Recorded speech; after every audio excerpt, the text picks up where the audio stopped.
That's not good. Oh, just a second. All right.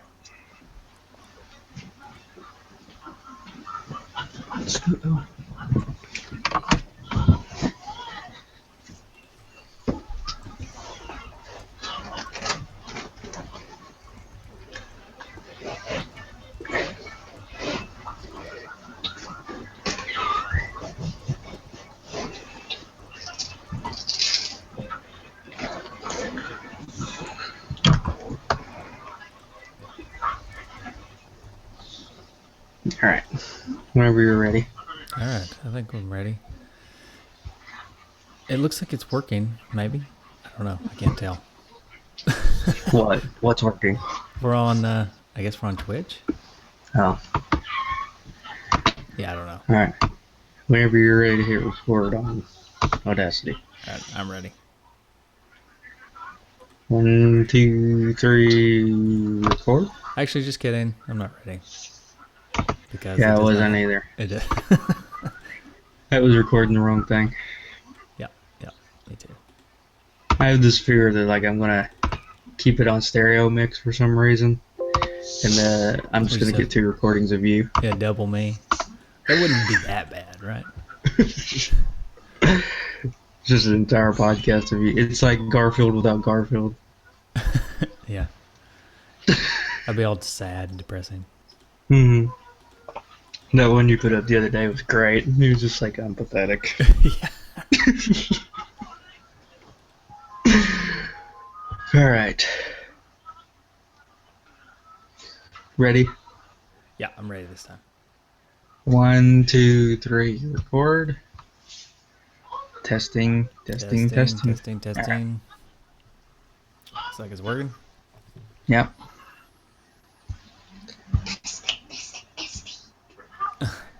You got an extra testing over there. Yeah. Echo. All right. Whenever you're ready. Hey, Justin. What's up, man? Not much. Just got through watching the Olympics like 3 weeks ago.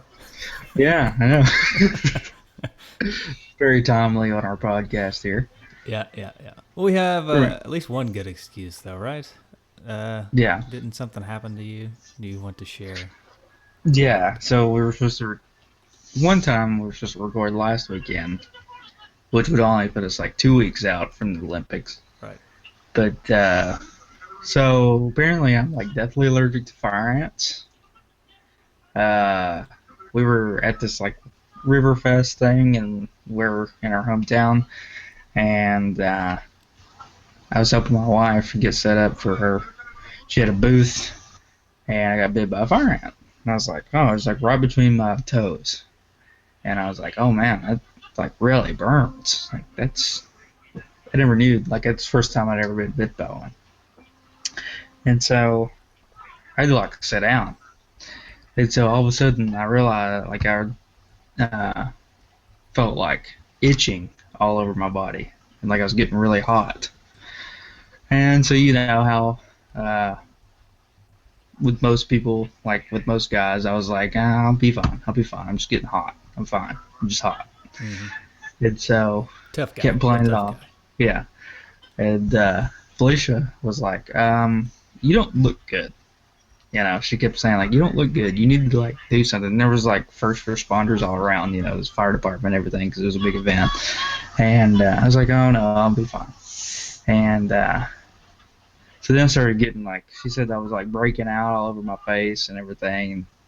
And all of a sudden, felt like I was getting really nauseous, and I was like, I'm going to go to the bathroom. And she was like, you don't need to go anywhere by yourself. And I was like, so I turned and looked, and I just saw the firemen where they were. I just started walking to them. It was just like instinct. And by this time, I was getting really dizzy. The world was like spinning. And they, Hey everybody. and the I'm weirdest having an thing was I Douglas felt like Mothership this of just Team giant Silver. pressure Think in it's my on. ears. Like, it was just like, kind of thing, you know? Oh, that's And scary. So I barely got to like their station. Told them like I got bit by something. I'm having a reaction. So they told me to get in the golf cart. They took me to the fire department. Uh, Gave me I think 2 shots of epinephrine. And if anybody knows anything about epinephrine, um, when they give you epinephrine, your heart rate's supposed to go up pretty, significantly. It's supposed to make your heart race. And, you would expect to see it in the like 120, 130 range, what you give somebody epinephrine. And after they give me 2 shots of epinephrine, my heart rate was only 80. So it was probably like 10 before they gave that to me. Anyway, load me up in the ambulance, took me to the emergency room, gave me bukus of Benadryl, and stayed there for about 4 or 5 hours, I guess, and then got discharged home. So anyway, What do you fun think would have events. happened to you if you would like just went to the bathroom instead? Probably would have been laying on the Dead. floor dead. Yeah, yeah. Well, that's the thing, like, because I don't carry an EpiPen. I didn't realize I was allergic to anything like that, and if I'd been like hiking or something, there's no way. I Yeah, wouldn't have made it anywhere. that's crazy. So, yeah. So, anyway, got me one of the expensive EpiPens, which wasn't that expensive for me. Insurance covered it pretty good, but, I mean, that's kind of the point, right? That's why they jack up the price because they know insurance paid for insurance it, pays yeah. for it. Yeah. So, That's a whole nother yep. topic Yeah. for another day. Because today Right. we're talking about Gold Medal Challenge 92 That's right. for the Nintendo Entertainment System. We're two dudes in an That's, S, by the way. I feel like we should say that sometimes at the beginning of the show because surely this is not the show that everybody's. It's not everybody's 15th, 16th show. This is some people's first show. Right? Of course, I guess they could have looked at the title of the show before they yeah, downloaded it. downloaded it. So I guess hmm maybe we don't have to say the name of our show. But I'm Yeah. Michael, and that's Justin, the one that's Right. deathly allergic to fire ants. Yeah. Yeah. So, gold medal challenge, 92. Yeah. That Olympics was, I guess, like the first Olympics that I could remember. The Right? 92 Olympics. Yeah. Do you remember where Yep. it was? Barcelona. Mm-hmm. And that was when they had the dream team. Were in the basketball. Yep. That was the first year I think they allowed professionals to play on the basketball team. Used to, it had to be college because it was considered, professionals couldn't play. You had to keep your amateur status, right? Yeah, I don't know why we did that. Do we not? We didn't want to be competitive. I don't know, but and then we changed it that year where professionals, and then we just started blowing everybody out. So, you know, but that was like the first Olympics that I can remember. And then 4 years later, it was close to home in '96 in Atlanta. Mm-hmm. And then, Which, if you go down to Atlanta, you can still see all kinds of Olympic-y things. yeah, Centennial Park. I went through there because that was not only was the '96 Olympics close to home, but that was the 100th anniversary of the Olympics since they'd been doing them. Like 1896 was when they started them again, which I guess you could say the Greeks did it long, long ago, but whatever. But we did We it don't better. count that. We did it better. Yeah, they did it naked back then, so it's not really. Yeah, do you trust a bunch of naked guys doing like hurdles and pole vault? No. That would make it a little bit more interesting.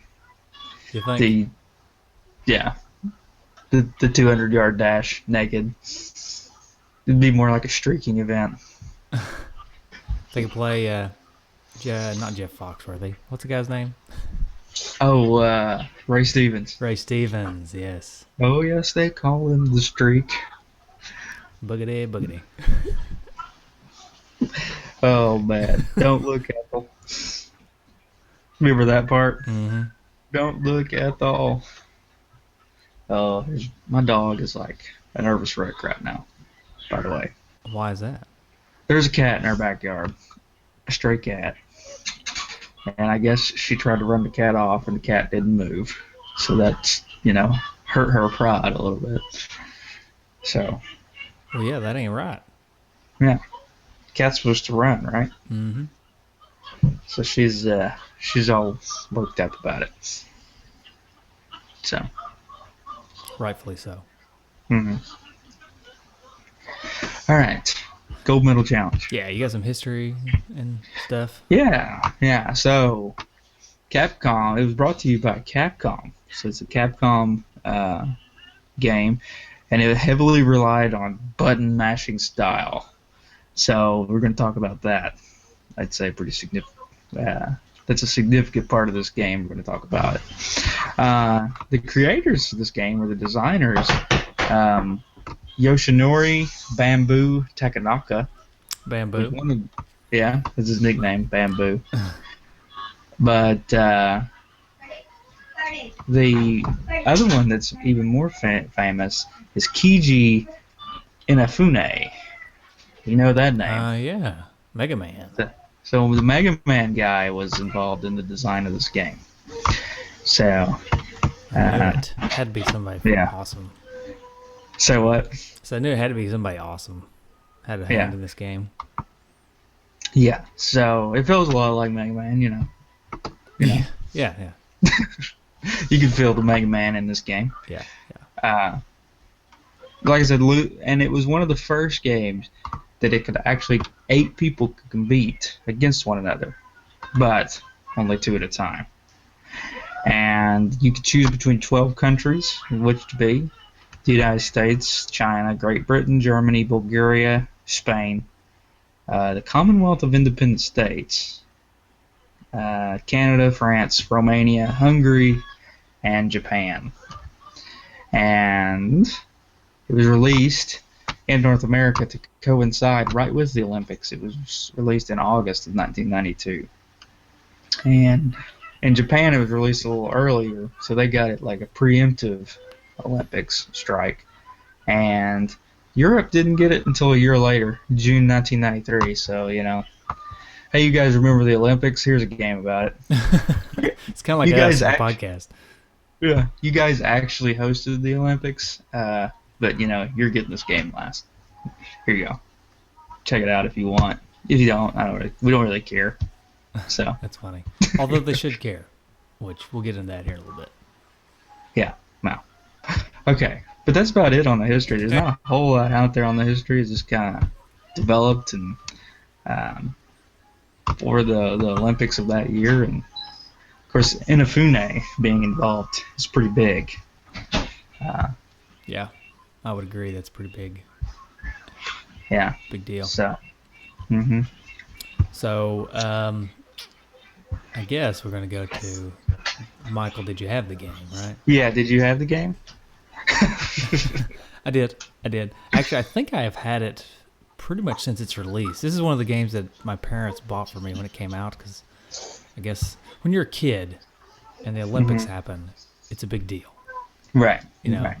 And you may know because you have kids, and everybody out there listening probably knows because they have kids, but I don't have kids, but I remember what it was like when you're a kid and the Olympics are on, because the Olympics it's like a big deal. So we got this game when I was a kid, when the Olympics came out in '92, and we would watch it on TV, and I guess we could play it at the same time, right? Because it was out before the Olympics. So right.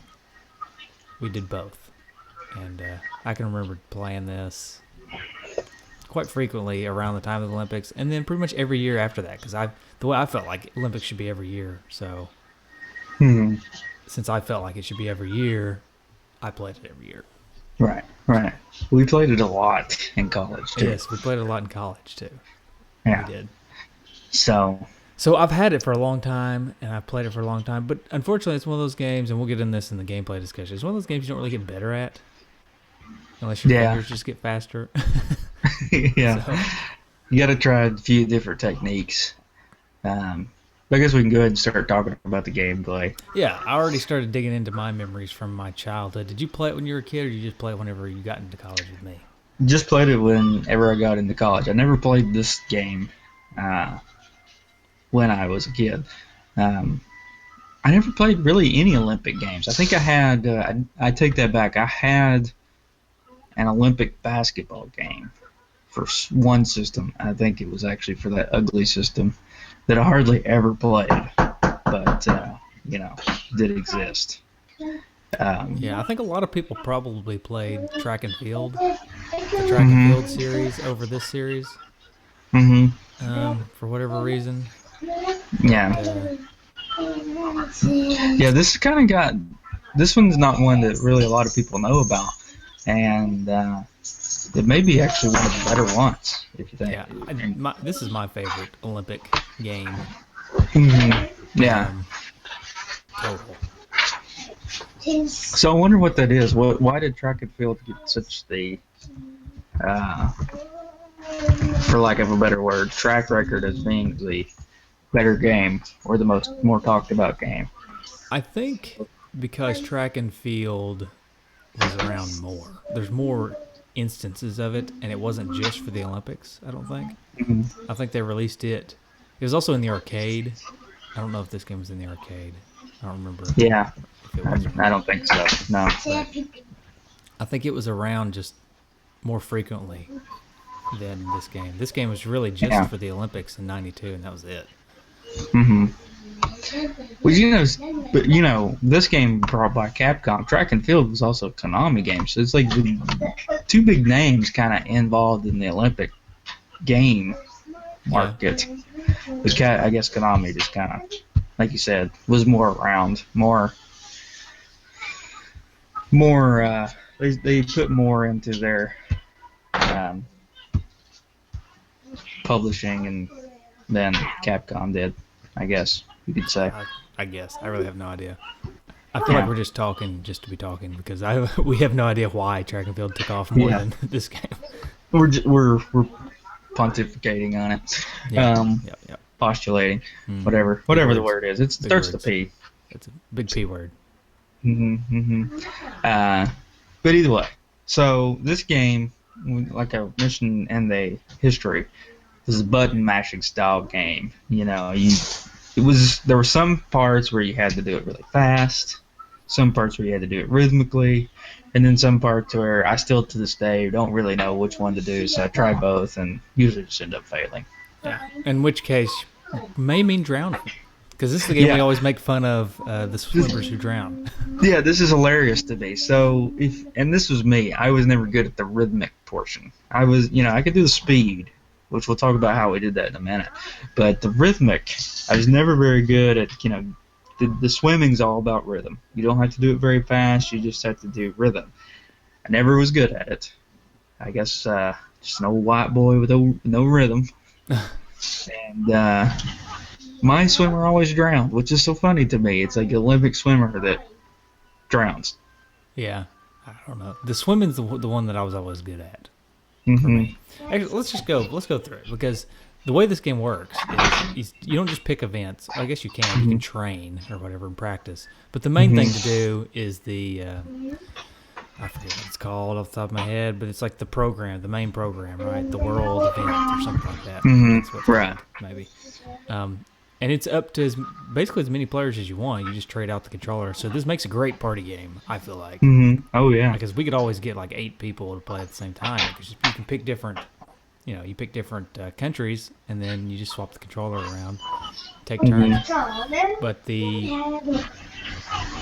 way it works is you do the world event, and it lines up the events for you, right? So you start off with Program 1, which is 3 events.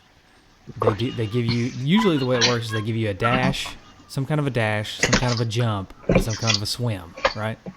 So like, for example, Program 1 is the 100-meter dash, then the long jump, and then the 100-meter backstroke.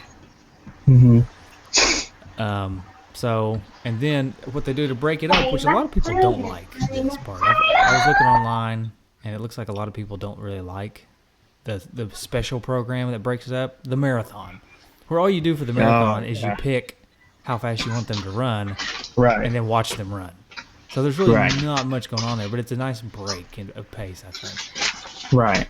So it's kind of like running in the background while you're doing the other events. Yeah, everybody's doing the marathon while you're doing other events. So after Program 1, where you do the dash, long jump, and backstroke, you swap and you do the first marathon event where you pick the speed, and then it shows them running, and it has a little commentary guy telling, saying, "Oh, Great Britain's up to big start," and then it cuts away from that and goes back to another program where you do like a 200-meter dash, a shot put, and then a butterfly. So it's always like a run, a something else, like a jump or a javelin throw or a shot put, and then a swim event.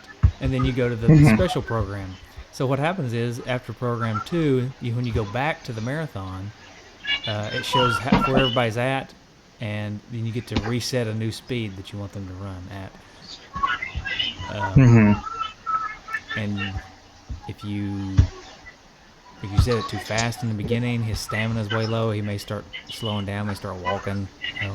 Yeah. Or he may be behind the pack if you didn't set him fast enough, but he's still got plenty of stamina. It's really an art form. It's really. You don't want to get too behind. You don't want to get too ahead because you're going to burn out.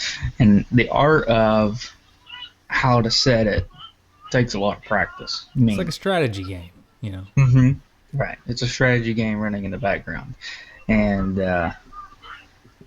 it was actually very difficult to get the right speed and everything down. Yeah, so. And the events they sort of get more difficult as you go along. I'd say, like in the beginning, you're doing 100-meter dash, right? And then you go 200, and then you go 500 or 400-meter dash. And which for the 400-meter, you're having to hit those two buttons because it's one of those rapid button presses, back and forth, back and forth. And doing that, it really starts to wear on your fingers when you go 400 meters. It's right. Ways. And then you start doing things like hurdles. You have to throw hurdles in there. Oh yeah, the hurdles are difficult because then you're running and then you got to jump. But going back to the dashes, the 100 and 200 and 400 dashes. So the technique, which you can say this is cheating, maybe, I don't know, but the technique of putting your finger in your shirt and rubbing across the two fingers, the two buttons, as fast as you can. Yeah, I would call that a strategy, not really a cheating. What's cheating is when if you get a turbo controller out for this game, it's not even, there's no point in even playing because it's easy. You just hold the turbo buttons down, they just go. So that's cheating. But doing the shirt thing, it's not cheating. Yeah, I mean, it still wears your finger down, Still burns. It starts to burn after a while. Yeah, it burns. Yeah, it burns. It's like, what happened to your finger? Finger burn. From 100-yard dash. Well, I started off with a 100-yard dash. My finger was fine. Then I went to the 200, and it started to burn a little bit. And then when I did the 400, it's just raw. It's just raw. They're just looking at you wildly confused. Like, why is your finger hurting you from running? Yeah.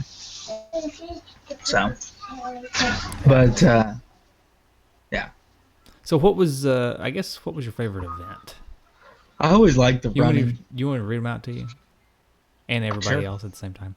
Sure. Program 1 is the 100-meter dash, followed by the long jump, and then the 100-meter backstroke. So of those three, you probably just like the run, right? Yeah.